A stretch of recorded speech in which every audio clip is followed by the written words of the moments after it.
নমস্কার বন্ধুরা, আপনারা দেখছেন পিসি এডুকুল। আমি পূর্বেন্দু চক্রবর্তী আপনাদের সম্মুখীনে আজ 11মুখী রুদ্রাক্ষ নিয়ে কিন্তু কিছু ইনফরমেশন এবং তথ্য দিতে চলছি। এবং এই রুদ্রাক্ষটা কারা ধারণ করতে পারেন?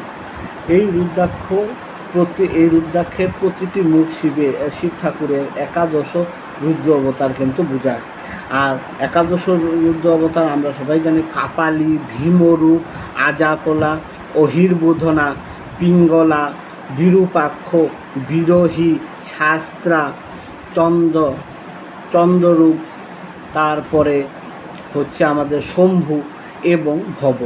এবং শিব পুরাণ অনুযায়ী শিবের একাদশ রূপ কিন্তু হনুমান ঠাকুর। এবং আমরা সবাই জানি হনুমান ঠাকুরকে কিন্তু শিবের রূপ মানা হয়, একাদশ রুদ্ররূপ কিন্তু মানা হয়। এবং তার পূজা কিন্তু রুদ্র উপাসন পদ্ধতি অনুযায়ী কিন্তু কিছুটা হয়।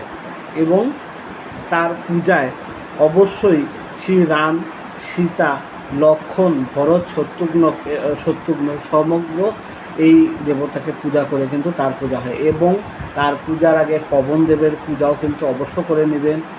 এবং অঞ্জনী মাতার পূজা এবং প্রণাম এবং পঞ্চপ্রচারে তাকে আমরা কিন্তু পূজা করে থাকি। এবং তার পশ্চাৎই কিন্তু হনুমান ঠাকুরের কিন্তু পূজা হয়। এবং হনুমান ঠাকুরের পূজাতে কিন্তু শিব পূজাও করতে হয়। এবং অম্বিকা পূজা করে, শিব পূজা করে কিন্তু হনুমান দেবের কিন্তু পূজা করা হয়। এবং হনুমান ঠাকুরের পূজা দুই ক্রমেই করা যায়, বৈদিক মতেও করা যায় এবং তন্ত্রমতেও করা যায়। তন্ত্রমতে একটু শর্ট হয় এবং সেখানে জপ টপ কিন্তু তান্ত্রিক মতেই হয়। এবং সেটা কিন্তু সংস্কৃতে কিন্তু আপনারা হোম কিন্তু করতে পারেন। এবং এবার বলতে চলছি যে এই একাদশ রুদ্ররূপ শিবের যে প্রত্যেকটা মুখ যে বোঝায় তার কিন্তু আবার কিছু গুণ আছে। এবং এই যে একাদশ মুখী রুদ্রাক্ষ এবং 11মুখী রুদ্রাক্ষ, এটা কি সমস্যার নিবারণ করে সেটা কিন্তু বলতে চাইছি।